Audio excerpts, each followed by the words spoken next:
3 सितंबर को छत्तीसगढ़ में प्रधानमंत्री नरेंद्र मोदी जी ने एनएमडीसी के नगरनार स्टील प्लांट का उद्घाटन किया। इसके पश्चात जगदलपुर में राजनैतिक रैली में बोलते हुए अपने चितपरिचित अंदाज में उन्होंने कहा कि इस राज्य में इतने बड़े उपलब्धि के अवसर पर छत्तीसगढ़ का मुख्यमंत्री, उप मुख्यमंत्री या कोई अन्य मंत्री भी उपस्थित नहीं हुआ, क्योंकि कांग्रेस को राज्य के विकास से कोई मतलब नहीं है और वो अपनी सरकार बचाने में लगे हुए हैं। उन्होंने ये भी कहा कि कांग्रेस के भ्रष्टाचारी नेता उनसे डरते हैं, इसलिए वे उनके सामने नहीं आते हैं। मेरा मानना है कि ये भाजपा का एक लंबे समय तक विपक्ष के भूमिका में रहने का अभ्यास ही है कि वे किसी भी परिस्थिति को अपने अनुकूल बनाकर जनता के समक्ष रखने में कुशल हो गए हैं। किंतु 9 वर्षों के बाद भी कांग्रेस में इसका अभाव स्पष्ट है। शायद यह एक लंबे समय तक सत्ता में रहने का परिणाम है। नरेंद्र मोदी जी ने छत्तीसगढ़ में कांग्रेस सरकार के मुख्यमंत्री जी के अनुपस्थिति को कुशलता से कांग्रेस के विकास विरोधी, भ्रष्ट बताने के लिए उपयोग किया।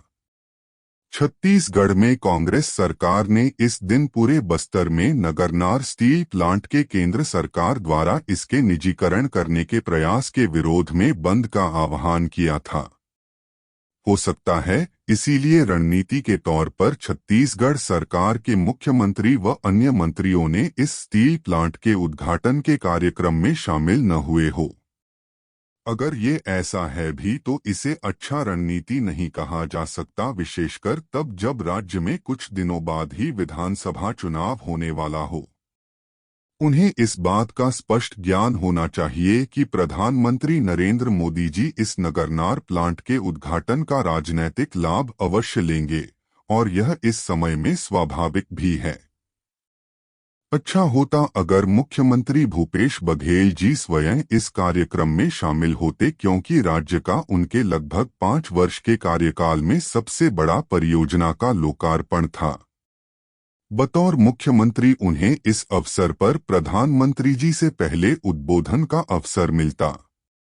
इस उद्बोधन में वे प्रधानमंत्री नरेंद्र मोदी जी से आग्रह करते कि इस लोकार्पण में उपस्थित समस्त आदिवासी भाइयों बहनों के समक्ष आपसे वचन चाहता हूं कि इस नगरनार स्टील प्लांट का विनिवेश होकर निजीकरण नहीं होगा, क्योंकि इसके लिए आदिवासियों ने अपने भूमि का त्याग किया है। उन्हें इस स्टील प्लांट से रोजगार अधिकाधिक संख्या में प्राप्त हो और उन्हें इसका लाभ मिले, जो कि इसके विनिवेश से पूर्णतया संभव नहीं है। इस प्रकार प्रधानमंत्री नरेंद्र मोदी जी को इस अवसर का आसानी से राजनैतिक लाभ लेने से रोका जा सकता था।